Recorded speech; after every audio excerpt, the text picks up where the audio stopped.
एकनाथ जी। सतशा नमन श्री एकनाथ जी। हृदय से नमन श्री एकनाथ जी।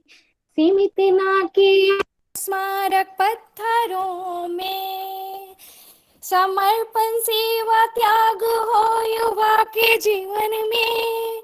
सेवा संगठन के आप स्थापना के ध्येय आगामी जीवन ही आप सदा जिए। कर्म पुष्प से हो वंदना आपकी। हृदय से नमन श्री एकनाथ जी। सतशा नमन श्री एकनाथ जी। हृदय से नमन श्री एकनाथ जी। उत्तर पूर्व क्षेत्र को दी प्रधानता। आध्यात्म प्रेरित सेवा की कराई मान्यता। एक जीवन एक ध्येय मंत्र सिखाया। सेवा ही साधना का अर्थ सिखाया। कर्म पुष्प से हो वंदना आपकी। हृदय से नमन श्री एकनाथ जी। सतशा नमन श्री एकनाथ जी। हृदय से नमन श्री एकनाथ जी। समर्पण और निष्ठा से कार्यरत रहे। अमृत के सुपुत्र है ये बोध भी रहे। आदान से सदैव हम अधिक प्रदान करें। वैभवशाली भारत का निर्माण हम करें।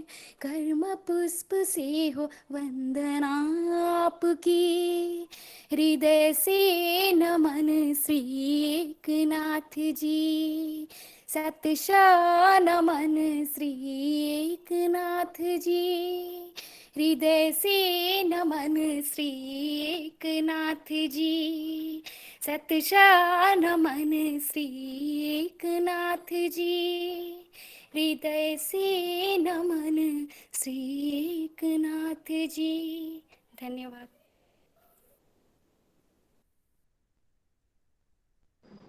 धन्यवाद ma'am.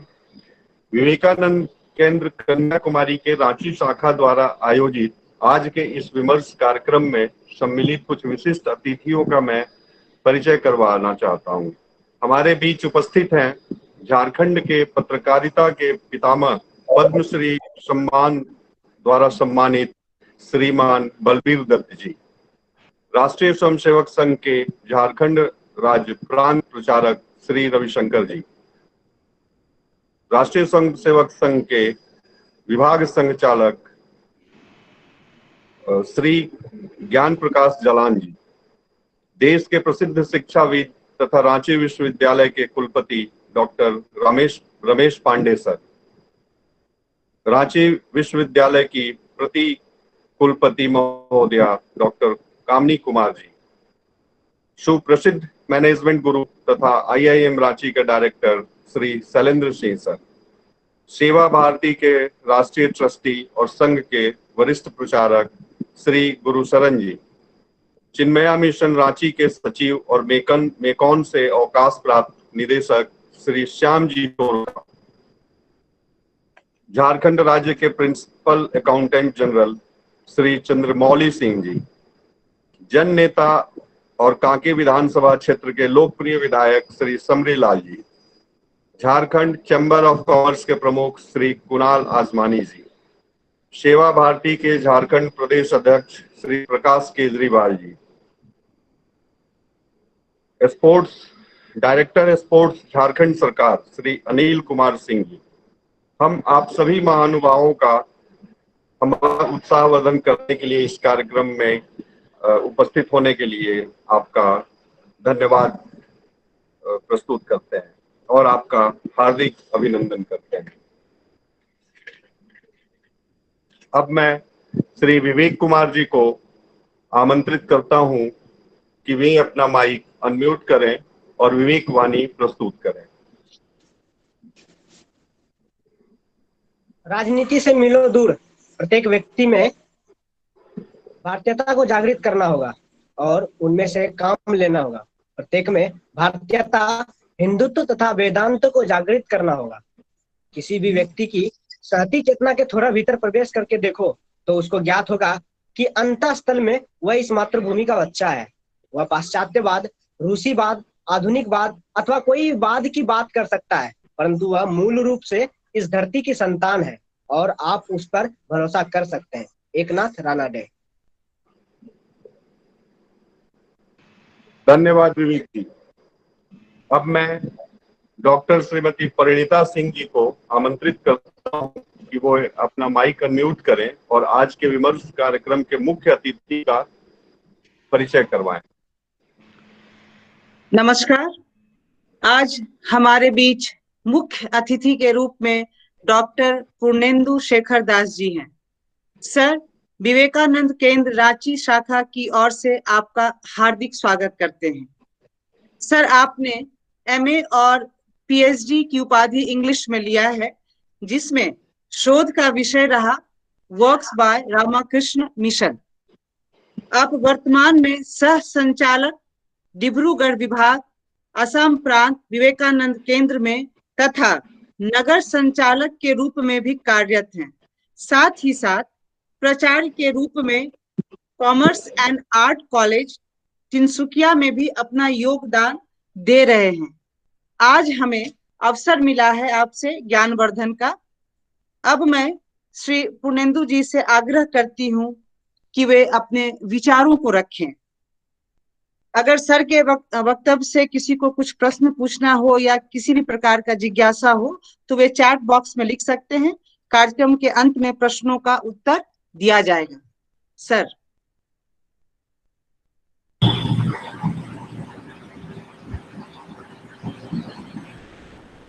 Am I audible? Am I audible? Yes.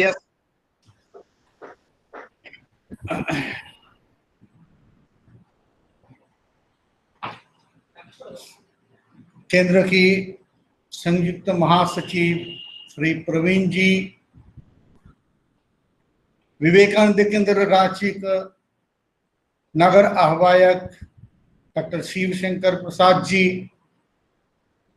Vivekananda केंद्र रांची के समस्त कार्यकर्ता और अधिकारीगण, आज के इस विमर्श में जुड़े सभी माता और भ्राता को मेरा हार्दिक प्रणाम।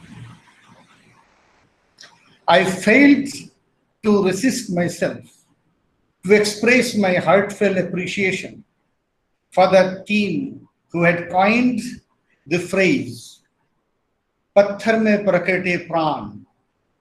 As here I smelled the precious of the precious of long history of Swamiji's life, Kanyakumari, Eknath Ji and Vivekananda Kendra.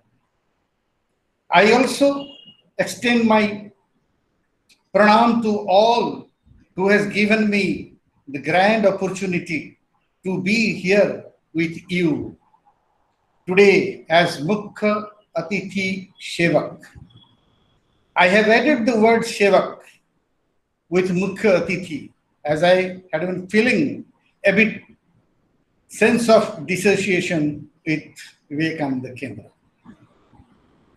I would feel blessed if you allow me to quote and to go through few portions of my written thoughts and soft words of Swamiji, Eknath Ji and of others in order to do proper justice to the broad theme and to get a smooth continuation of my talk.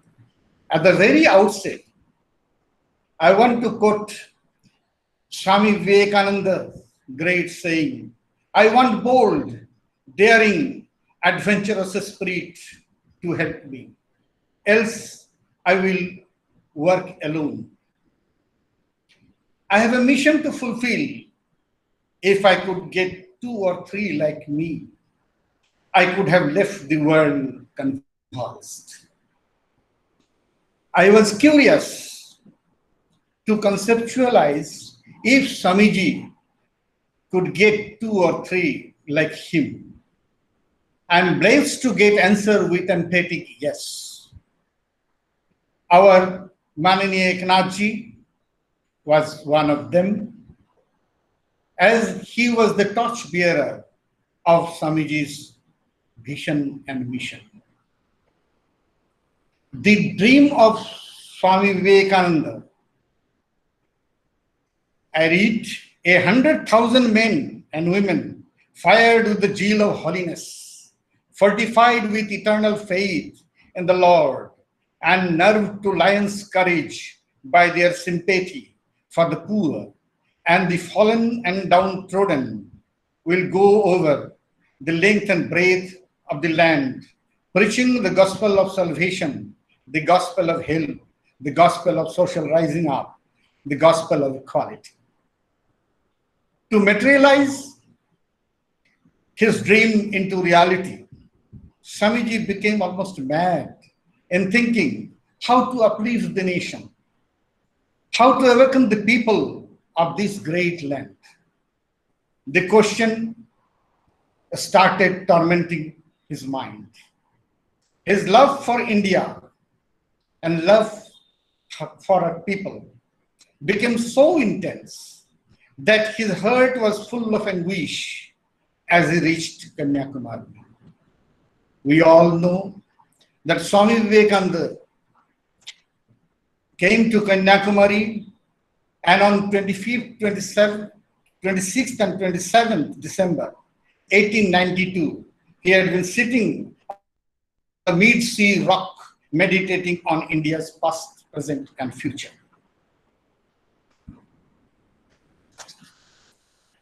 It was on this rock that he discovered the mission for glorious India, later shook the world by India's spirituality. On this sanctified place, our Mananiya Eknath Ranadeji, with the participation of the millions of people of India, constructed Vivekananda Rock Memorial, which symbolizes the glorious mission of India as seen by Swami Vivekananda. The memorial was consecrated by Srimad Swami Vireshwaranandaji Maharaj, the then president of Ramakrishna Mutt and Mission Belur, and was inaugurated by Honorable the then President of India, V.V. Giri. It was Bhadrapada Shukla Ditya, the day by Indian calendar on which Swami Vivekananda addressed the Parliament of Religion at Chicago in 1893. Here I take the privilege of uttering few lines from Nivedita Didi's book, Eknathji's The Mission Personified. This historic site, the rock of Kanyakumari, thus occupies a unique place in the life of that great patriotic saint. It was here that at the end of his countrywide travel as a Parivrajaka, he was known to have received divine light and discovered the mission of his life. It was again here that while meditating on the condition of poverty striking teeming millions of countrymen, downtrodden and groaning under the heel of foreign rule, a solution for the country yields down on his consciousness. The simple, unknown monk was transferred into great reformer, a great organizer and great master builder of the nation, a Jagadguru. I believe that Rock Memorial was constructed with three metaphorical items: stone, cement and iron rod, which in reality constructed with vision, mission of Swami Vivekananda and conviction of followers. The memorial rock, in fact, in standing an everlasting monument of Eknathji's wonderful aesthetic sense. Eknathji's intimate association with Vivekananda Rock Memorial Project might have led many to form that misconception that building memorials of great men and women had been his primary life interest. In his reply to this impression from one of his pupils, he says, "The main theme of my life is to take the message of Sanatana Dharma to every home and pave the way for launching in a big way the man-making program preached and envisaged by great seers like Swami Vivekananda."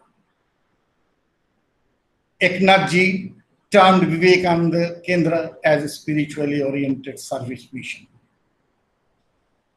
His idea of service may be classified into three broad levels: high, higher, and highest.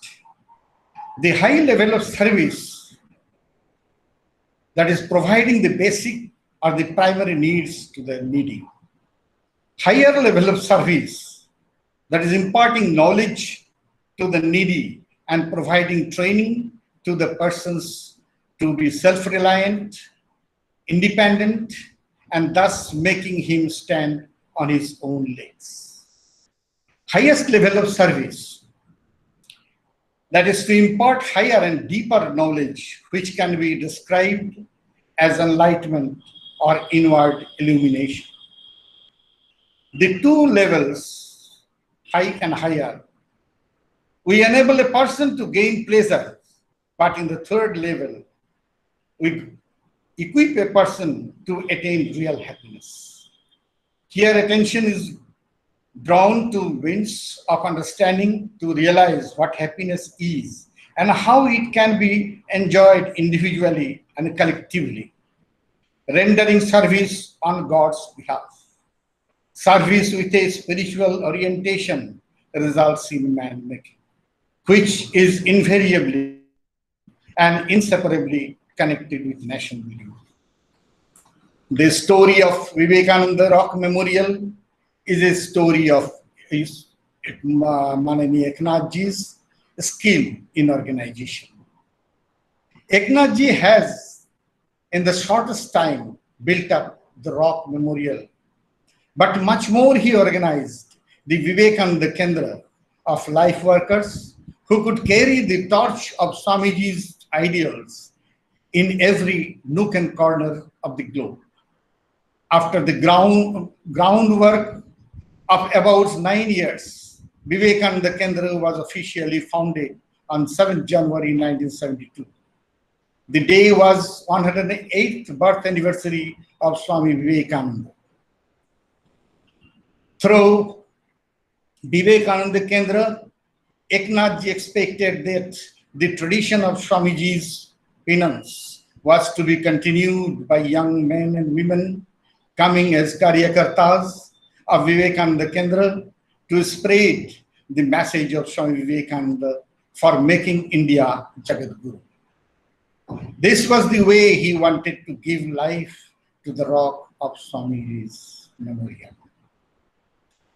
As explained in the pamphlet of Vivekananda Kendra, Eknathji had stated that Vivekananda Kendra aims at transforming our people's inherent Godwardness into the right spiritual urge rising out of the teachings of Upanishad. Namely, each soul is potentially divine, and faith in God in turn means faith in one's own self, that is in one's potentiality to rise to divine heights. On the other hand, it is to convert the spiritual fervor thus released into work of national reconstruction. For actualizing this vision, the Kendra has now altogether 1158 working units spread over 23 states and 4 union territories of India to work for all stratas of the society to rebuild the nation.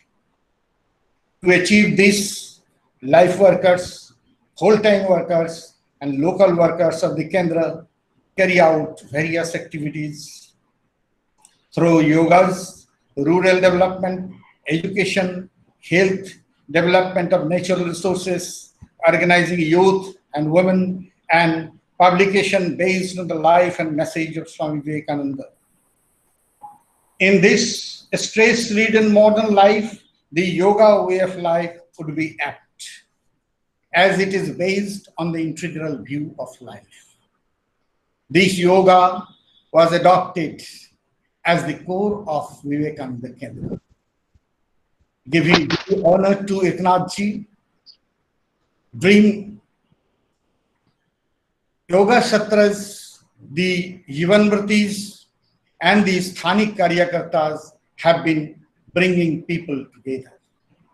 The pursuit of yoga way of life would awaken their potential for excellence and the desire to work for nation. Swami Vivekananda said, "When I am here, I will work with you. When I am not, my spirit will work with you." It is really Swamiji's spirit has worked through Eknath Ji and has been working with us who are the followers of Swamiji and Eknath Ji. To quote our Mananiya A. Balakrishnan Ji, I quote, "Today Eknath Ji is not with us, but his spirit will continue to pervade the entire campus. Every brick in the rock memorial, every tree in the campus, every piece of stone, and every inch of space in this campus will reflect Eknath Ji's spirit." Before I conclude, I want to mention the story and facts of giving life to Devi Ahilya by Bhagavan Ram. As the stoned Ahilya was made alive, so like the rock was made holy and live by the touch of the feet of Swami Vivekananda. Now it is our duty to keep the life on to our holy rock. It should not be taken as end, but as a continuous process. At the end, I extend my pranam and thanks to all the followers of Swamiji and Eknath Ji participating here in this Vimas. Jai Thakur Ma Swami Ji, Jai Eknath Ji, Jai Vivekananda Kendra, Bharat Mata Ki Jai.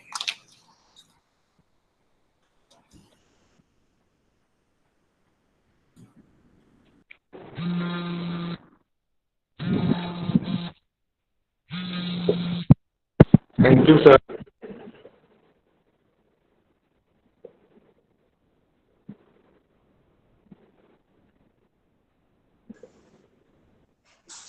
Thank you sir. अब आज के कार्यक्रम के मुख्य वक्ता का परिचय करवाने के लिए मैं श्री सुमंत पुष्प जी को आमंत्रित करता हूं। सुमंत जी कृपया अपना माइक अनम्यूट करें और आज के मुख्य वक्ता का परिचय प्रस्तुत करें। जी, उपस्थित अतिथि, केंद्र के कर्मठ कार्यकर्ता व विषय में रुचि रखने वाले आज के श्रोताओं को नमस्कार।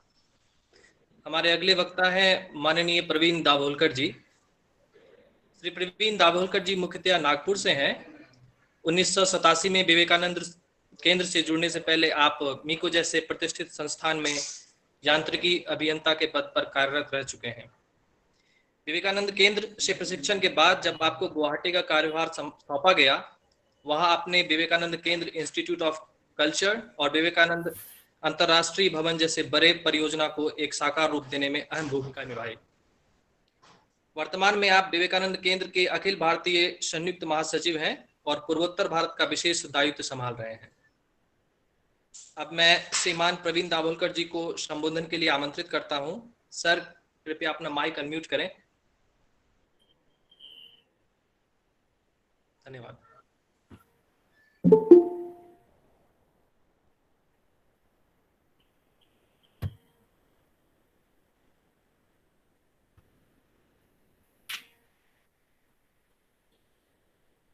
नमस्कार। कन्याकुमारी की रांची शाखा के द्वारा यहाँ आज 2 सितंबर 2020 विवेकानंद शिला स्मारक की 50वीं वर्षगांठ पर यहाँ विमर्श के कार्यक्रम में सभी उपस्थित महानुभाव, जिनका उल्लेख अमित कुमार जी ने कार्यक्रम के प्रारंभ में किया, वैसे ही आदरणीय डॉक्टर पूर्णेंदु शेखर जी, जिन्होंने अपना प्रमुख अतिथि के दायित्व के अनुसार हम सभी को विवेकानंद शिला स्मारक, विवेकानंद केंद्र, एकनाथ जी, स्वामी जी, इनके विषय में एक प्रमुख अतिथि के उद्बोधन के द्वारा हमको दिया है। आज के इस कार्यक्रम को विमर्श यह नाम दिया गया। मुझे याद आता है 2008 फरवरी माह था। उस समय मेरा दायित्व दिल्ली में हुआ करता था। विवेकानंद केंद्र इंटरनेशनल, जो आजकल अब विवेकानंद इंटरनेशनल फाउंडेशन के नाम से सुपरिचित है, उस विवेकानंद केंद्र इंटरनेशनल के निर्माण कार्य का वह दौर था। 2008 के फरवरी माह में विवेकानंद केंद्र इंटरनेशनल के चाणक्यपुरी में निर्माणरत भवन का गृह प्रवेश हमने उस समय किया, और उस समय पहले बार विवेकानंद केंद्र में एक, जिसको हम अंग्रेजी में इंटरएक्टिव सेक्शन ऐसा कहते हैं,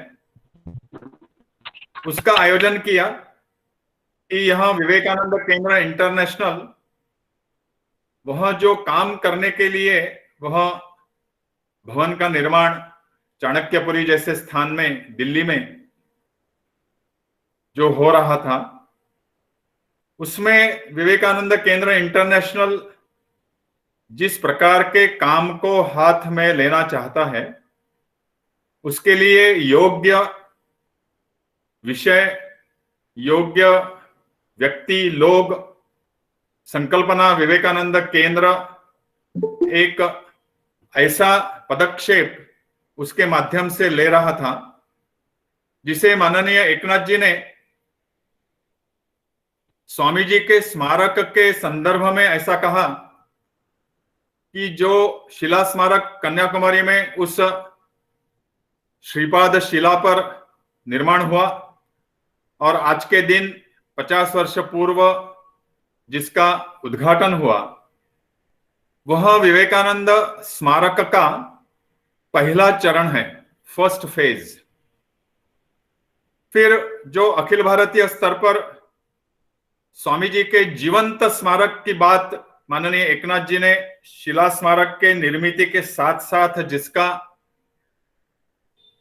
विचार किया, जिसके विषय में अपने सहयोगी कार्यकर्ता से लेकर भारत के राष्ट्रपति डॉक्टर राधाकृष्णन जी तक सभी से विचार विमर्श करते हुए विवेकानंद, स्वामी विवेकानंद का जीवंत स्मारक क्या होना चाहिए, कैसे होना चाहिए, और वह विवेकानंद केंद्र यह अध्यात्म प्रेरित सेवा संगठन के रूप में 1972 के विवेकानंद जयंती के शुभ अवसर पर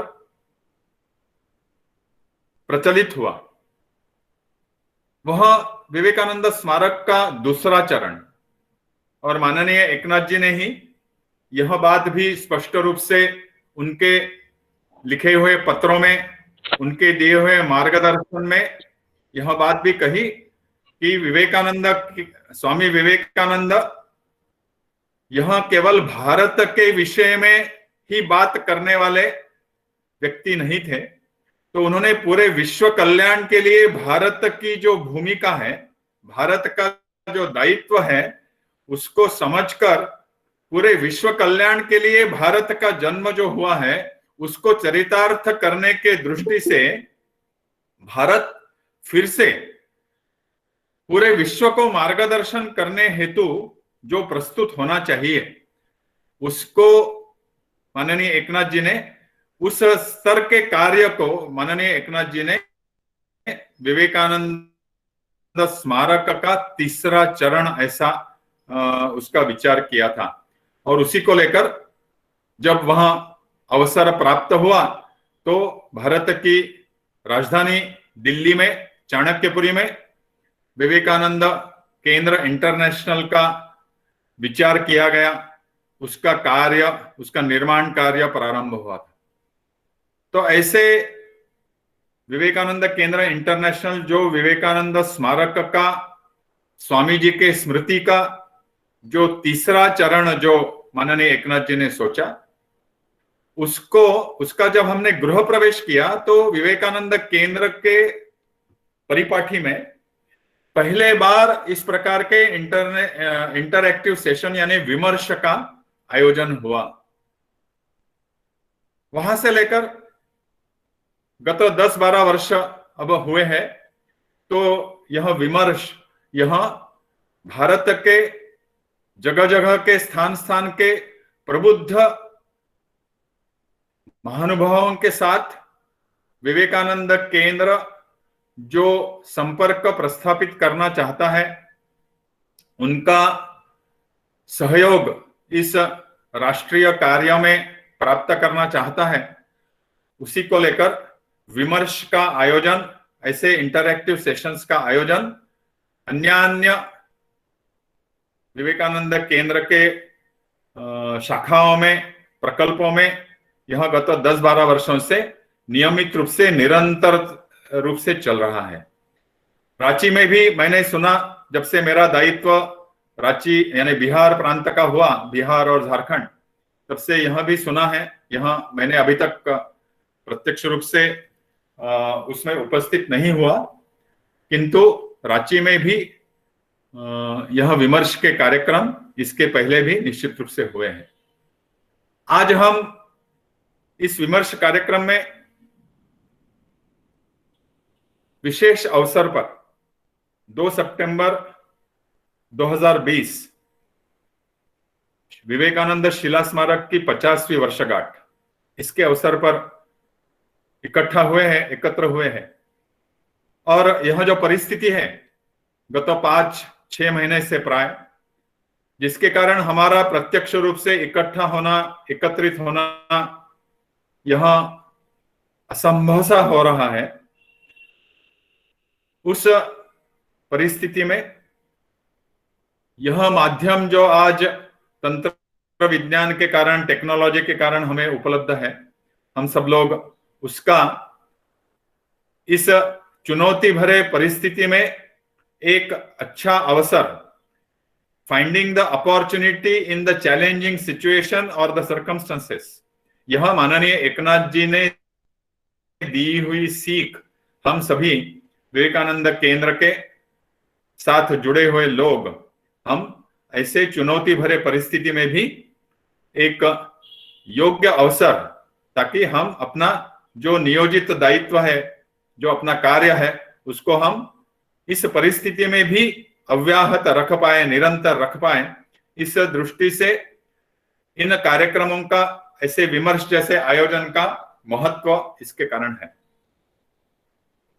2 सितंबर 1970 में जब विवेकानंद शिला स्मारक का उद्घाटन हुआ, माननीय एकनाथ जी ने, जैसे डॉक्टर पूर्णेंदु शेखर दास उन्होंने बताया, भाद्रपद शुद्ध द्वितीया यह तिथि थी जब स्वामी विवेकानंद का वह प्रसिद्ध sisters and brothers of America, इस उद्बोधन से प्रारंभ हुआ वह जो शिकागो की वक्तृता जो थी, जिसके कारण केवल स्वामी विवेकानंद सर्व परिचित तो हुए ही, किंतु पाश्चात्य समाज के समक्ष भारत को फिर से भारत की गरिमामय जो संस्कृति, भारत का धर्म, भारत की जीवन पद्धति यहां फिर से एक नए रूप में, नए शब्दों में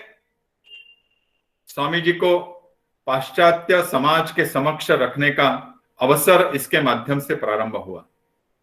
स्वामी विवेकानंद का उस समय अमेरिका जाना, इसका मूलभूत जो उद्देश्य उन्होंने सामने रखा था कि भारत की जो अवस्था उन्होंने अपने परिव्राजक सन्यासी के रूप में कन्याकुमारी पहुंचने के पहले जिसका अत्यंत नजदीकी से अनुभव किया था, अवलोकन किया था, अध्ययन किया था, भारत का गौरवशाली इतिहास और उस समय का जो वर्तमान जो था स्वामी जी के अनुभव में जो आया, उसका सतत रूप से एक कोरिलेशन, या ऐसा क्यों हुआ, भारत पतित क्यों हुआ, यह विषय, यह एक जिज्ञासा, यह एक जलन, यह दिल में रखते हुए उसका सॉल्यूशन क्या है, उसका मार्ग क्या है कि इस भारत को इस अवस्था से फिर से उसके नियति ने दिए हुए दायित्व को भारत फिर से संभव कर पाए, इसके लिए भारत को फिर से तैयार करना होगा, जगाना होगा। ऐसे स्वामी विवेकानंद के उस शिकागो वक्तृता के 11 सितंबर 1893 के दिन की जो तिथि थी, उसी तिथि को माननीय एकनाथ जी ने 2 सितंबर 1970 के दिन इस शिला स्मारक के उद्घाटन के लिए ठीक किया था। हम इन दोनों भी तिथियों का 11 सितंबर 1893 और 2 सितंबर 1970 स्वामी विवेकानंद जिन्होंने अपने उस शिकागो वक्तृता के माध्यम से भारत का सम्यक परिचय पूर्ण विश्व को करा दिया, उसी बात को आगे बढ़ाने हेतु स्वामी जी का जो मिशन जो था, स्वामी जी ने हमें जो बात बार बार बताई कि मनुष्य निर्माण के द्वारा ही राष्ट्र का पुनरुत्थान, और साथ ही साथ शिव भावे जीव सेवा, सर्व मैन सर्व god, man making nation building, और इन दो मंत्रों को लेकर जब माननीय एकनाथ जी ने 1963 स्वामी जी के जन्म शताब्दी के अवसर से लेकर 1970 तक जो भी कठिनाइयां आई, वहां से उसमें से मार्ग निकालते हुए भारत के 30 लाख से भी अधिक लोगों के द्वारा, यानी उस समय की भारत की जनसंख्या जो थी, एडल्ट पॉपुलेशन की संख्या जो थी, उसका 1% उनकी ओर से 1-1 रुपए के योगदान से यह शिला स्मारक संभव हुआ था, सभी के योगदान से। इस प्रकार के स्मारक की निर्मिति, इस प्रकार के स्मारक की निर्मिति उसके पूर्व भारत के इतिहास में हमको देखने के लिए नहीं मिलती। ऐसे स्वामी विवेकानंद के इस शिला स्मारक के उद्घाटन के दिन माननीय एकनाथ जी के मन में जो बात निश्चित रूप से 1963-64 से लेकर माननीय एकनाथ जी जब इस कार्य में प्रविष्ट हुए, वहां से लेकर उनके मन में यह बात चल रही थी कि क्या केवल यह स्मारक सुदूर कन्याकुमारी में बनकर इस भारत के उत्थापन में, इस भारत को पुनः अपने गौरवशाली स्थिति में लाने के हेतु क्या यह पर्याप्त होगा कि और कुछ करना पड़ेगा। तो स्वामी जी के विचारों को लोगों के व्यक्तिगत, पारिवारिक, सामाजिक जीवन में वह विचारों को उतराना चाहिए, लाना चाहिए। इस दृष्टि से एक ठोस योजना उन्होंने धीरे धीरे विवेक केंद्र के रूप में वह योजना निश्चित रूप से बनाई। कारण स्वयं ठाकुर ने जो बात कही थी, जतो मत ततो पथ, यानी अन्यान्य मार्ग। स्वामी विवेकानंद ने स्वयं रामकृष्ण मिशन, रामकृष्ण मठ ऐसे संगठन की स्थापना की पाश्चात्य देशों से लौटकर आने के पश्चात, और यह बात भी बताई कि भारत के उत्थापन के लिए, भारत के पुनर्निर्माण के लिए आज संगठन की आवश्यकता है, संगठित प्रयासों की आवश्यकता है। और ऐसे संगठित प्रयासों की आवश्यकता केवल 2 या 4 ऐसे संगठन होकर बात बनेगी नहीं, इस विस्तृत समाज के लिए उतने ही प्रयास भी निश्चित रूप से आवश्यक निश्चित रूप से है।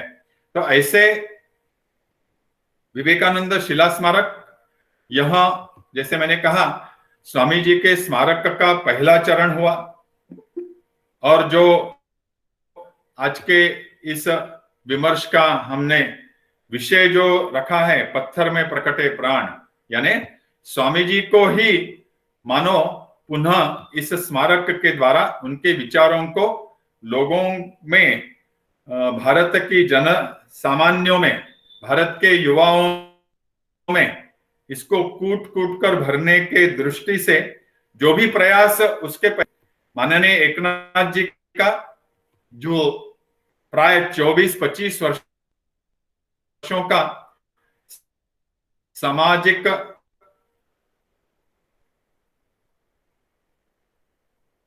वातावरण में कार्य करने का जो उनका अनुभव राष्ट्रीय स्वयंसेवक संघ के प्रचारक के रूप में जो रहा, उसको समझते हुए उनका स्वामी जी के जीवन और चरित्र का जो समग्र अध्ययन उन्होंने जो किया था, जिसके फलस्वरूप स्वामी जी के जन्मशताब्दी के अवसर पर एक संकलन जो प्रसिद्ध हुआ था, जिसका नाम अंग्रेजी में Swami Vivekananda's rousing call to the Hindu nation ऐसा था, और अन्य अन्य भाषाओं में उसका जब अनुवाद हुआ, उसका शीर्षक रखा गया उत्तिष्ठत जागृत। ऐसे स्वामी जी के जीवन और चरित्र, उनका कार्य, इसका समग्र अध्ययन के द्वारा माननीय एकनाथ जी को स्वामी जी के विषय में जो बातें समझ में आई, जैसा कहा कि नेताजी सुभाष चंद्र बोस, भगिनी निवेदिता और माननीय एकनाथ जी, ऐसे चंद 3-4 लोग ऐसे भारत में हो गए जिन्होंने स्वामी विवेकानंद को पूर्ण रूप से समझकर उनके विचारों को चरितार्थ करने हेतु जो ठोस प्रयास शुरू किए और उसको निरंतरता से आगे बढ़ाने की दृष्टि से जो रचना निर्माण की, उसमें यह जो पत्थर में जो प्राण अब प्रकट हुए थे, उस शिला पर स्वामी जी का स्मारक होने के पश्चात वह स्मारक जीवंत कैसे हो, वह स्मारक, वह मेमोरियल, वह एक्शन में कैसा आए। कन्याकुमारी में जो स्मारक हुआ, किंतु उत्तर पूर्वांचल में, उत्तर भारत के कन्याकुमारी से लेकर कश्मीर तक जो भारत का विस्तृत भौगोलिक विस्तार जो है, भारत की जनता पूरे देश भर में जो फैली हुई है, उसमें स्वामी जी के विचारों से ओतप्रोत होकर वह मनुष्य निर्माण की प्रक्रिया में हम लोगों को, युवाओं को कैसे डालें, ताकि इस भारत के राष्ट्र निर्माण के कार्य में सभी का कुछ न कुछ, कम से कम कुछ योगदान जरूर हो पाए। और हम केवल समाज से, राष्ट्र से केवल कुछ प्राप्त करने के लिए हमारा जन्म नहीं हुआ, तो हमको कुछ इस राष्ट्र के लिए, इस समाज के लिए, इस समाज की धारणा के लिए, इस राष्ट्र के निर्माण में हमारा भी कुछ योगदान निश्चित रूप से हो। We need not be only the consumers of the society, of the nation, but we should be the active contributors to this national evolution or the social good. यह जो बात स्वामी विवेकानंद ने उनके अन्य विचारों के द्वारा हमें दी, उसको माननीय एकनाथ जी ने जीवने यावदादानम स्यात् प्रदानम ततोधिकम, विवेकानंद केंद्र की जो प्रार्थना है, केंद्र प्रार्थना, उसके अंतिम पंक्ति में ऐसी बात कही गई कि जीवने यावदादानम स्यात् प्रदानम ततोधिकम, यानी प्रत्येक का जीवन यह कंट्रीब्यूटर के रूप में जीवन होना चाहिए, योगदान करने के रूप में जीवन होना चाहिए, स्वार्थ रहित सेल्फलेस सर्विस के लिए, सेल्फलेस सेवा के लिए, स्वार्थ रहित सेवा के लिए, निस्वार्थ सेवा के लिए सभी को प्रस्तुत होना चाहिए, ताकि यह भारत जो पुण्य भूमि, धर्म भूमि, मोक्ष भूमि, कर्म भूमि, इस प्रकार की यह भूमि का जो इसकी गरिमा रही है, इसकी पहचान रही है, जिसका जन्म ही ऋषि मुनियों के तप के कारण पूरे विश्व कल्याण के लिए हुआ है, ऐसे हमें अपने परंपरा में हमको समझ में आता है। वह भारत जो हजारों वर्षों तक पूरे विश्व का मार्गदर्शन करता रहा, आज पुनः वह उस मार्गदर्शन करने की स्थिति में पहुंचे, और इसलिए यह स्मारक, विवेकानंद शिला स्मारक, आज से 50 वर्ष पूर्व कन्याकुमारी में उस शिला पर, जहां ऐसा कहा जाता है कि देवी पार्वती ने स्वयं कन्याकुमारी के रूप में भगवान शिव की आराधना करते हुए, तप करते हुए, ईश्वर प्राप्ति के लिए उस स्थान में ही खड़े होकर अपनी तपश्चर्या की थी। तो उसी को मानते हुए स्वामी विवेकानंद एक परिव्राजक सन्यासी के रूप में उसी स्थान पर उन्होंने अपने जीवन का ध्येय जो प्राप्त किया, उस जीवन के ध्येय में उनकी स्वयं की प्रत्यक्ष भूमिका क्या होगी, यह बात उनको वहां समझ में आई। उसी के फलस्वरूप उनका पाश्चात्य देशों में प्रवास हुआ। शिकागो के धर्म परिषद में उनका प्रसिद्ध भाषण होकर पूरे विश्व को वहां परिचित हुए। लौटकर आने के पश्चात इस भारत के पुनर्निर्माण के लिए उन्होंने अपने जीवन का उर्वरित जो भाग था 1897 में लौटकर आए, और 5 वर्षों के भीतर उनकी महासमाधि हुई थी। किंतु 5 वर्ष के दरमियान इस भारत के पुनर्निर्माण के लिए जो बीज रोपण उनको करना था, वह उन्होंने रामकृष्ण मिशन, रामकृष्ण मठ इसके रूप में, और लाखों लोगों को प्रेरित करते हुए इस भारत माँ के लिए अपना सब कुछ न्यौछावर कर दीजिए, भारत माँ को ही एक आराध्य दैवत के रूप में प्रस्थापित करें, अपने व्यक्तिगत देवी देवताओं को किंचित दूर रखते हुए। और 1897 में किया हुआ यह आह्वान स्वामी जी का 1947 में प्रत्यक्ष रूप से जो राजकीय स्वतंत्रता हमें प्राप्त हुई, जिसकी प्रधान आवश्यकता थी, ताकि हम अपना स्वरूप जो है, अपना स्वत्व जो है, अपना स्वधर्म जो है, हम उसको फिर से प्रकट कर पाए, जिसका उद्देश्य ही पूरे विश्व कल्याण के लिए हमारा यह भारत श्रेष्ठ बने, वैभवशाली बने, बलवान बने, शक्तिशाली बने, यह आवश्यक। इसकी शुरुआत, इसमें प्राण फूकने का जो प्रत्यक्ष काम जो हुआ, वह इस शिला स्मारक के निर्मित के द्वारा हम समझ सकते हैं कि 1962 में चीन के द्वारा हम पर जो आक्रमण हुआ था, जिसमें हमारी पराजय हुई थी, हम हार गए थे, वहां से गिरी हुई जो हमारी मानसिकता जो थी, हमारा मोरल जो था, मानसिक अवस्था जो थी पूरे देश की, वहां से लेकर यदि हम आज देखते हैं शिला स्मारक के निर्मित के प्रयास से पूरे विश्व, पूरे भारत भर जो एक सकारात्मक ऊर्जा का संचार निश्चित रूप से हुआ, उसके फलस्वरूप वहां से लेकर आज तक हमने कभी भी अब हार नहीं मानी। हम आज निश्चित रूप से विजय के पथ पर निश्चित रूप से आगे बढ़ रहे हैं। आज 2020, हमें सबको याद होगा कि हमारे प्राक्तन राष्ट्रपति डॉक्टर अब्दुल कलाम, उन्होंने जो हमारे सामने विजन 2020 यह जो बात हमारे सामने रखी थी, आज से 15 साल पहले, आज हम 2020 में निश्चित रूप से इस कोरोना के विशिष्ट परिस्थिति में को हम यदि थोड़ा सा दूर रखें, तो निश्चित रूप से भारत आज पुनश्च अपनी गरिमामय स्थिति को प्राप्त करने के लिए आज उस स्थिति में आगे बढ़ रहा है, ऐसा हम निश्चित रूप से कह सकते हैं। और इसीलिए यह जो पत्थर में प्रकटे प्राण, यह जो शीर्षक मुझे अभी भी याद है। 1995 में 1995 में जब 25 वर्ष का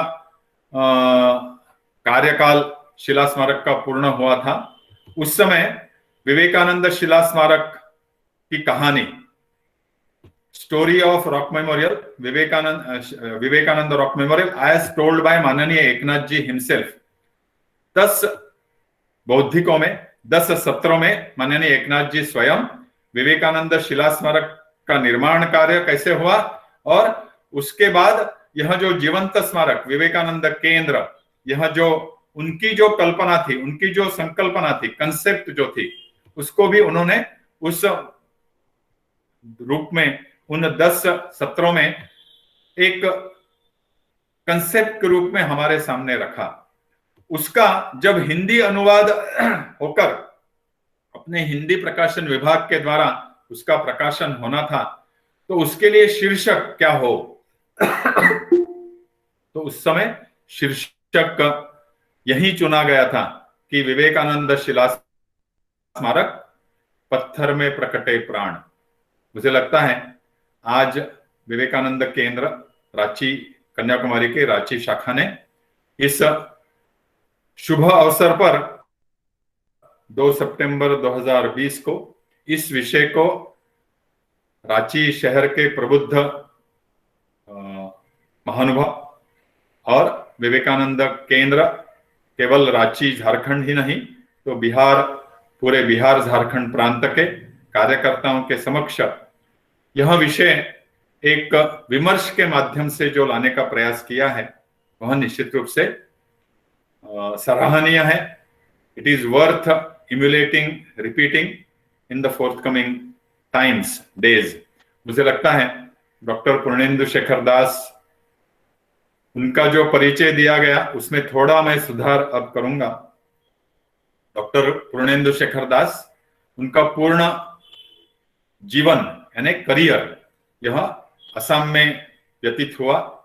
तिनसुकिया में एक कॉमर्स कॉलेज के प्रिंसिपल के रूप में वहां उन्होंने अवकाश प्राप्त किया।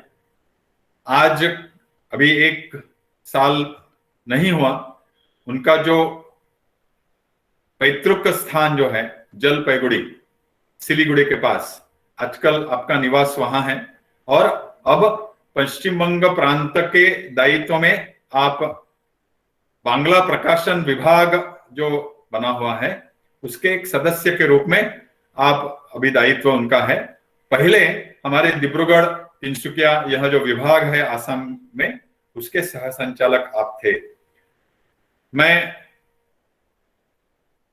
डॉक्टर पूर्णेंदु शेखर दास जी, उनका निश्चित रूप से आभार व्यक्त करता हूं विवेकानंद केंद्र रांची नगर के द्वारा, नगर की ओर से, ताकि उन्होंने इस विमर्श में उनका जो अनुभव है, उनका जो अध्ययन है स्वामी जी के विषय में, ठाकुर के विषय में, भगिनी निवेदिता के विषय में, उसको आज कुछ शब्दों में हम सबके साथ बांटने का उनका प्रयास रहा। निश्चित रूप से यदि हमें इस विमर्श कार्यक्रम में उनसे कुछ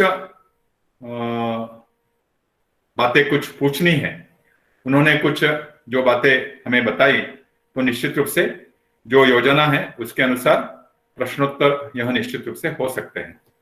नमस्कार।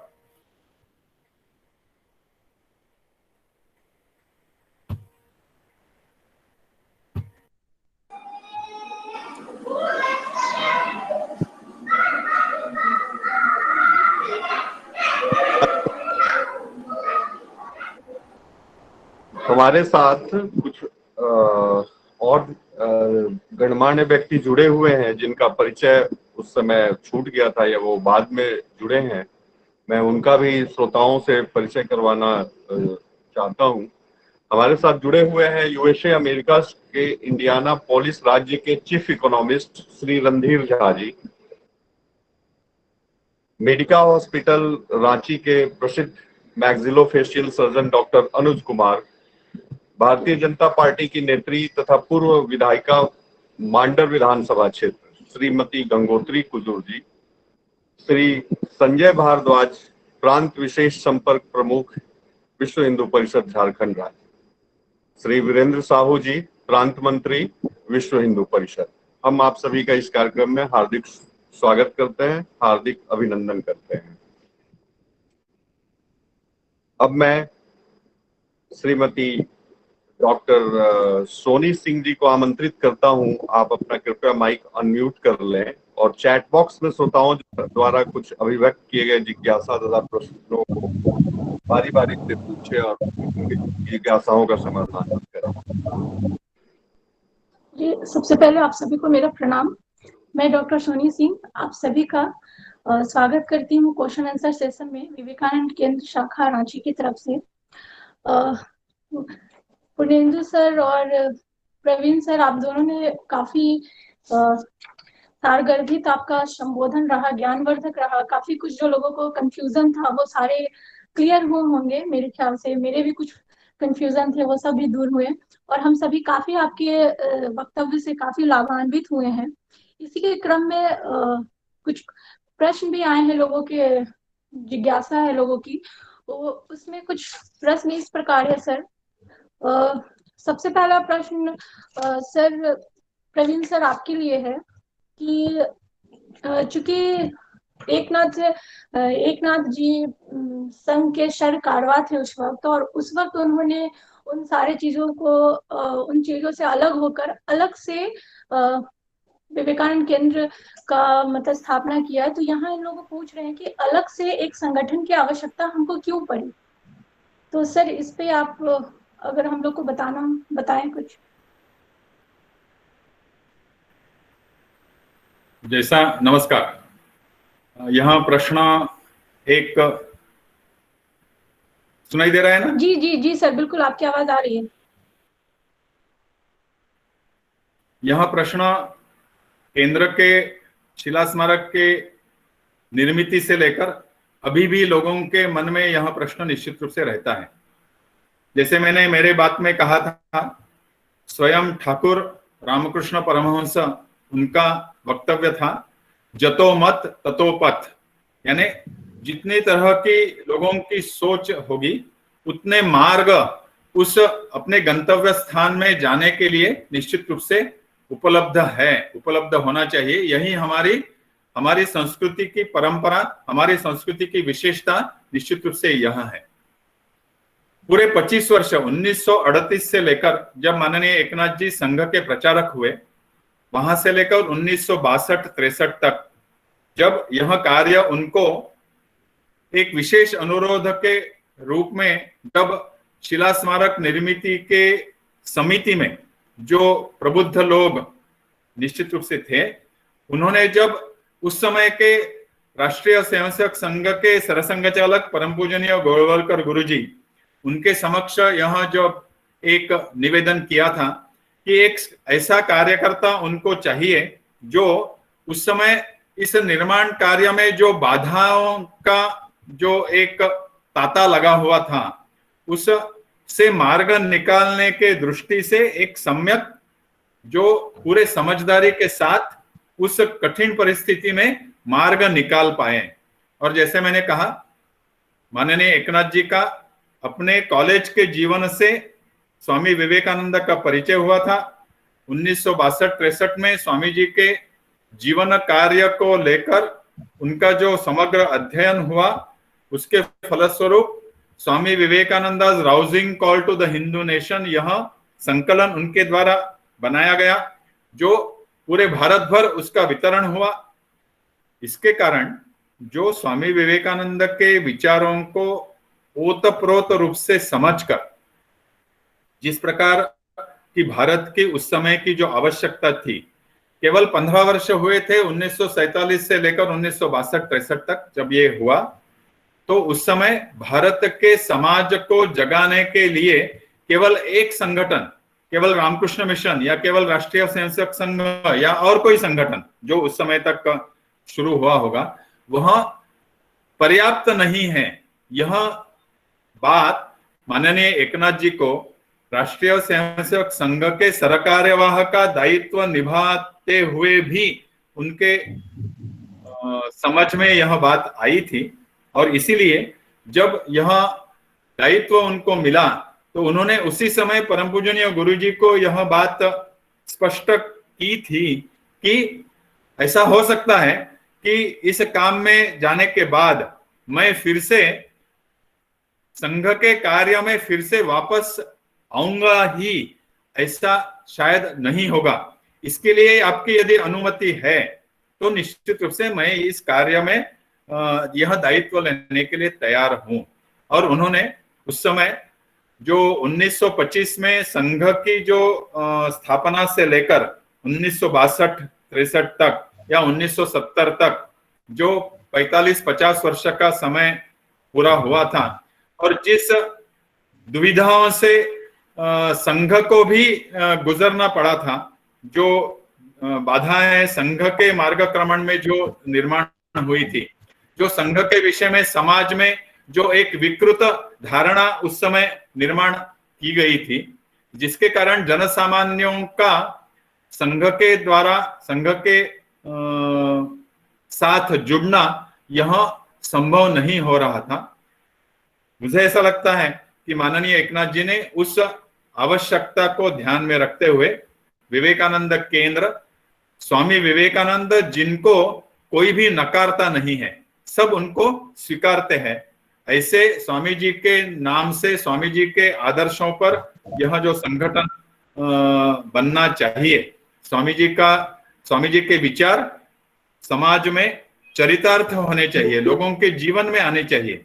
इस बात को माननीय एकनाथ जी ने समझकर एक नए प्रयास को संघ के अधिकारियों के साथ, परम पूजनीय गुरुजी स्वयं उनके साथ भी विचार विमर्श करते हुए उनकी अनुमति लेकर ही यह विवेकानंद केंद्र एक अध्यात्म प्रेरित सेवा संगठन का सूत्रपात उन्होंने किया था। इसमें कोई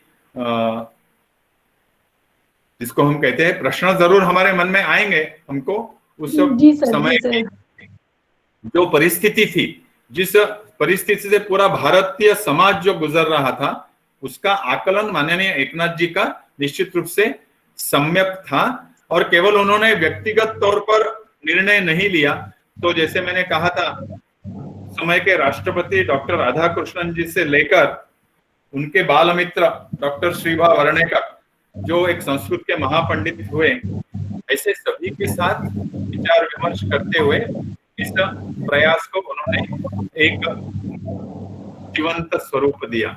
मुझे लगता है इतना इस विषय में पर्याप्त होगा।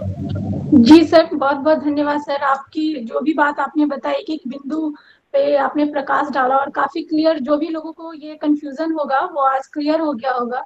सर, दूसरा प्रश्न जो है वो हमारी मुख्य अतिथि डॉक्टर पूर्णेंदु शेखर दास के लिए है, जो चैट बॉक्स में आया है, शायद आप लोगों को भी दिख रहा होगा सर। ये राजभूषण प्रसाद कोई हैं जो पूछ रहे हैं आपसे कि आज जो 30 से 35 आयु वर्ग के जो हमारे युवा वर्ग हैं, वो सामाजिक कार्यों से काफी विमुख हो गए, वो करना भी नहीं चाहते हैं, और कुछ कहो तो उसके बदले में काफी उनका एक अलग ही लॉजिक रहता है। और विशेषकर जो अंग्रेजी भाषी विद्यालयों के जो बच्चे होते हैं, तो उनके लिए क्या उपाय है सर? यानी सीबीएसई बोर्ड के जो बच्चे होते हैं काफी सामाजिक कार्यों से विमुख हो रहे हैं, तो वो उनके लिए हम लोग क्या कर सकते हैं और क्या सजेशन होगा सर आपके द्वारा?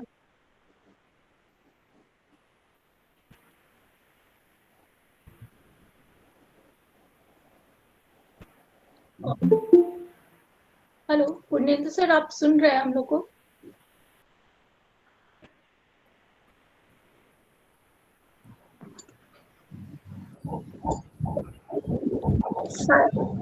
शायद किसी कारणवश पूर्णेंदु सर से हमारा संपर्क नहीं हो पा रहा है, तो सर प्रवीण सर आप हमें बता दें।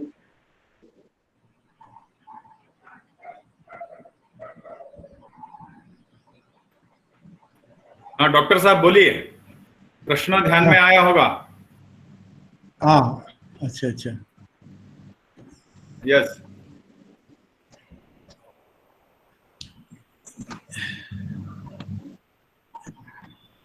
सर, मैं एक बार फिर से रिपीट कर देती हूँ। हाँ हाँ हाँ हाँ हाँ, प्रश्न फिर से बता सकते हैं। सोनी दीदी आप। हेलो, सर मैं क्वेश्चन फिर से रिपीट कर दूं क्या? हाँ हाँ, रिपीट कीजिए तो।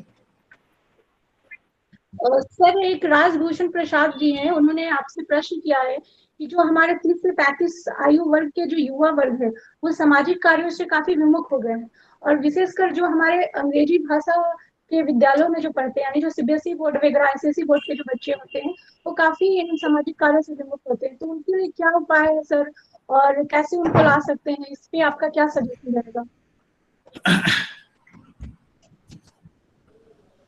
Rajbhushan Prasad ji,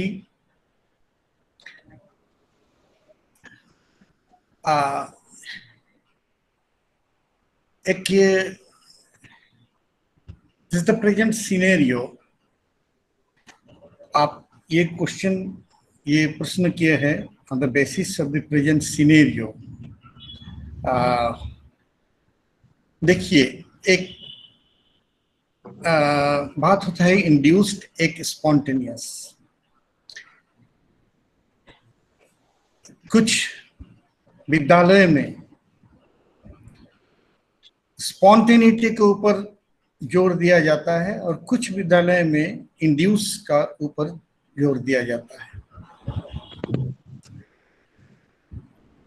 In English medium schools, you will find that they give more emphasis on the course curriculum, and they fail to give the spontaneity. The बच्चों लोग, the students are born with India's culture and heritage, but they are not being, that concept is not reared in the schools and colleges properly. So here, the teachers are responsible because they fail, in most of the cases, they fail to induce or give a boost to their cultural heritage or culture of the present society. They fail to introduce the great men of India in their course curriculum, in their mind. And the parents are also not properly feel that they should be given extra knowledge about our India, about the great men of India. They give more stress on their result and course curriculum. So, ज़्यादातर मैं north east या हमारे college में देख रहा हूँ, जो student लोग, they don't attend the lectures on Swami Vivekananda, but they are interested on the yoga classes because they want the physical betterment, but the teachers cannot relate that the physical betterment with the ideology of Vivekananda Kendra, the importance of yoga, how it is related with our academic. They most of the time they fail to impart that message. So we are also responsible for this. And the present scenario, which is the most of the gadgets, the gadgets are also responsible to deviate the students from this type of culture.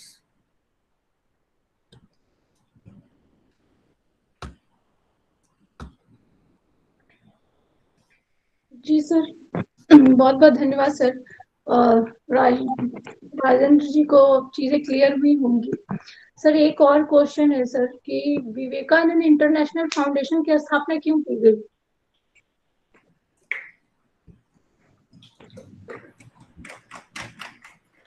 क्या प्रश्न है, मुझे समझ में नहीं आया। Sir Vivekananda international foundation की स्थापना क्यों की गई? एक आयुष जी है, उन्होंने सर भेजा है। स्वामी विवेकानंद का एक प्रसिद्ध वक्तव्य है कि इंडिया विल कंकर the world with its spirituality, है ना? So this India conquering the world with spirituality has to be brought down to the ground level, and Vivekananda Kendra International or Vivekananda International Foundation has the mandate to work so that at the international level, at the global level, India's position is as it should be, as Swami Vivekananda dreamt of, that Bharat will be Jagat Guru. India will guide the entire world. India will work for the welfare of the entire world. ये चरितार्थ करने के लिए Vivekananda international foundation अलग अलग स्तरों पर कार्य कर रहा है। उसका पहला जो गत 10 वर्षों में जो फोकस निश्चित रूप से रहा, आज के हमारे राष्ट्रीय सुरक्षा सलाहकार अजीत डोवल जी उसके पहले आदरणीय संचालक रहे, और उसके कारण भारत की जो पूरे विश्व में, विश्व के देशों में जो एक साख जो थी वह भारत के पुनः निर्माण हो, इसलिए भारत के सुरक्षा का, national security in its all dimensions, यह विषय विवेकानंद इंटरनेशनल फाउंडेशन ने प्रथम अपना कार्य का विषय लिया, और धीरे धीरे अब भारत के उस गरिमामय परिस्थिति में पहुंचने के लिए जो भी आवश्यक है, ऐसे सारे विषयों को लेकर विवेकानंद इंटरनेशनल फाउंडेशन यह आगे बढ़ेगा। यह निश्चित रूप से यदि हम विवेकानंद इंटरनेशनल फाउंडेशन की वेबसाइट, विवेकानंद इंटरनेशनल फाउंडेशन के जो प्रकाशन इत्यादि प्रसिद्ध हो रहे हैं, इसके द्वारा हम उसका जो उसकी दिशा जो है, उसका मार्ग जो है, यह निश्चित रूप से उस दिशा की ओर, उस उद्देश्य की ओर कि भारत को फिर से जगत गुरु के अवस्था तक पहुंचाना है। भारत की उस क्षमता को भारत धारण करे, भारत पुनः उस क्षमता से पूरे विश्व में खड़ा हो, ताकि भारत का जो मंत्र है सर्वे भवन्तु सुखिनः, सर्वे सन्तु निरामया, सर्वे भद्राणि पश्यन्तु, यानी हर किसी के, केवल मनुष्यों की नहीं, केवल भारतीयों की नहीं, तो पूरे विश्व में जो भी चराचर है उसकी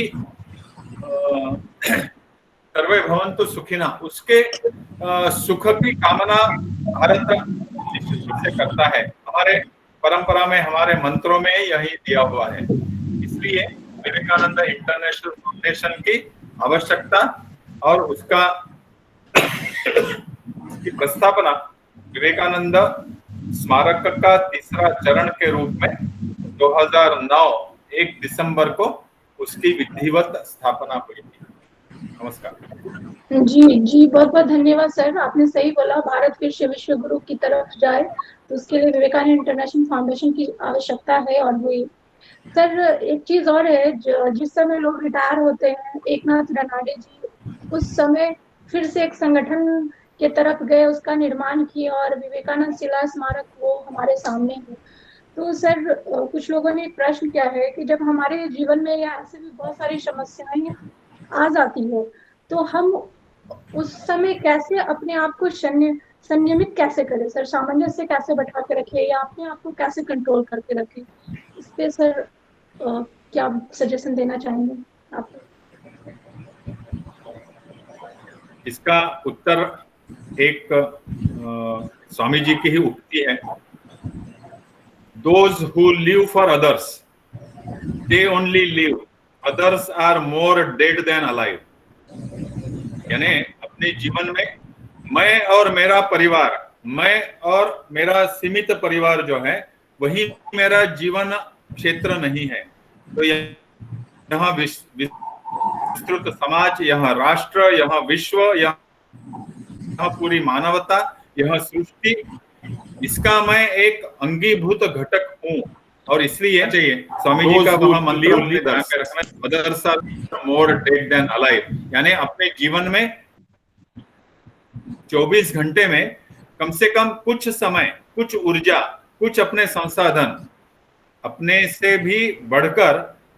से बढ़कर जो इकाई है, मैं व्यक्ति हूँ, मेरा परिवार है, मेरे परिवार के साथ मेरा परिवार जहां रहता है वहां मोहल्ला है, वह हमारा अड़ोस पड़ोस है, फिर हमारा यह समाज का जो तबके में हम रहते हैं वह है, और आगे चलकर हमारा यह राष्ट्र, और हमारा यह राष्ट्र जिस पूरे विश्व का अंग है, इस सबके साथ हमारा जो इनहेरेंट, जो आंतरिक जो जुड़ाव है, हम इस सभी के एक घटक है। यह बात ध्यान में रखते हुए अपना दायित्व इस सबके प्रति है। यदि हम अपना दायित्व अपनी बढ़ती हुई समष्टि के साथ अपना दायित्व यदि हम निश्चित रूप से संकल्प लेकर यदि निर्वाह उसका करते हैं, तो निश्चित रूप से हमारे जीवन की बहुत सारी समस्याएं यह समस्या नहीं रहेगी, वह एक अवसर के रूप में हम उसको देख सकेंगे। बहुत बहुत धन्यवाद सर। सही में विवेकानंद जी बोले थे योग साधना के बल पर हम कुछ भी पा सकते हैं, और एकनाथ जी भी उसके उदाहरण है। फिर उन्होंने बोला ही था, उठो जागो और तब तक मत रुको जब तक तुम्हारा लक्ष्य न मिल जाए। तो हम लोग उनकी बातों को, वक्तव्य को, एकनाथ जी के और विवेकानंद जी की बातों को पूरा ध्यान में रखेंगे और उसी अनुसार अपने जीवन निर्वाह करेंगे, और साथ ही समस्याओं से हम उलझे ना, निवारण हो सके और संयम हम अपने आप सभी को बना सके। सर ऐसे प्रश्न बहुत सारे हैं, लेकिन समय में हम लोग सभी बंधे हुए हैं सर, तो अभी के लिए सर इतना ही। फिर अगले विमर्श में काफी प्रश्नों के साथ मैं फिर उपस्थित होंगी। तब तक के लिए आप सभी का बहुत बहुत धन्यवाद।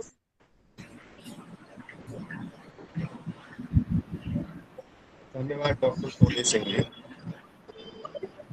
सितंबर महीने में 2 और आगामी कार्यक्रम तय हैं, उनकी सूचना मैं श्रोताओं को देना चाहता हूँ। 12 सितंबर को एक कार्यक्रम है NSA chief Shri Ajit Doval sir का, और उस कार्यक्रम के लिए रजिस्ट्रेशन करवाना है और उसमें शुल्क भी निर्धारित है 100 रुपये। तो चैट बॉक्स में वो उसका दिया हुआ है लिंक, या तो आप कॉपी कर लें या फिर सारे श्रोता जो है वो अपना मोबाइल नंबर और अपना ईमेल आईडी चैट बॉक्स में छोड़ दें, तो हम लोग उनके ईमेल आईडी पे उस लिंक को फॉरवर्ड कर देंगे या मोबाइल पे उसको फॉरवर्ड कर देंगे। तो सभी श्रोताओं से निवेदन है कि अपने मोबाइल नंबर और ईमेल आईडी नाम के साथ वो चैट बॉक्स में अंकित कर दें, ताकि हम लोग उस पर सूचना भेज सके, लिंक भेज सके। अजीत डोभाल सर का प्रोग्राम है 12 सितंबर को, और 20 सितंबर को श्री मनीष सिंघल जी, डायरेक्टर XLRI जमशेदपुर, इनका प्रोग्राम है। तो इन दोनों प्रोग्राम में शामिल होने के लिए आप लोग अपना मोबाइल नंबर।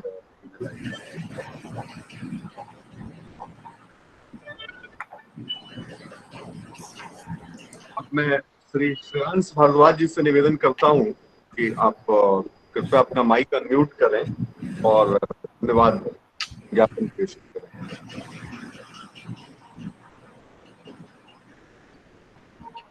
जी सभी को नमस्कार।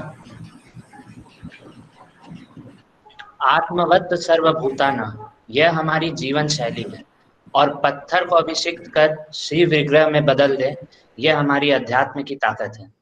कुमारी शिला, जिसे अब हम विवेकानंद शिला कहते हैं, यह तो स्वयं भगवती की साधना स्थली रही। विवेकानंद शिला हमारे आध्यात्मिक विश्व विजय के पुनरारंभ का प्रतीक है। यह एक आध्यात्मिक पक्ष भी है जो हिंदू जनमानस को स्मारक स्थल से जोड़े रखता है।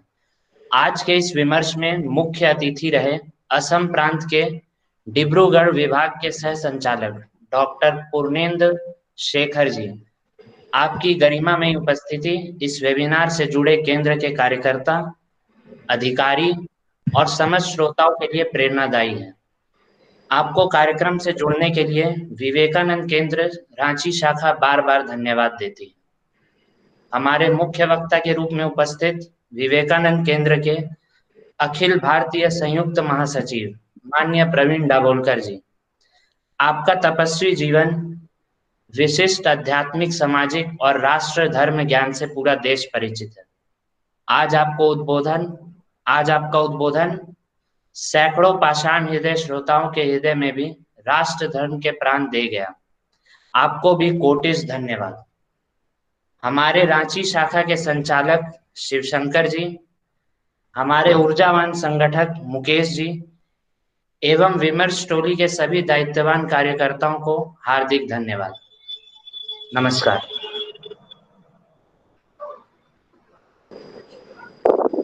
धन्यवाद श्रेयांश जी। अब मैं श्री राजेश अग्रवाल जी से निवेदन करता हूं कि वो अपना माइक अनम्यूट करें और शांति मंत्र पाठ के साथ कार्यक्रम का विधिवत समापन का घोषणा करें।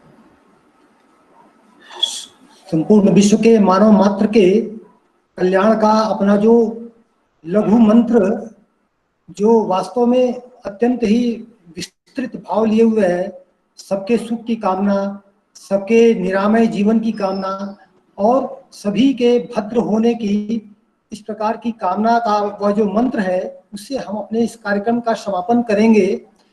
आप सभी लोग मेरे साथ मन ही मन दोहराएंगे। मेरा उच्चारण होगा, आप लोग मन से दोहराएंगे। सर्वे भवन्तु सुखिनः, सर्वे सन्तु निरामया, सर्वे भद्राणि पश्यन्तु, मा कश्चित् दुःखभाग् भवेत्। ओम शांति शांति शांति।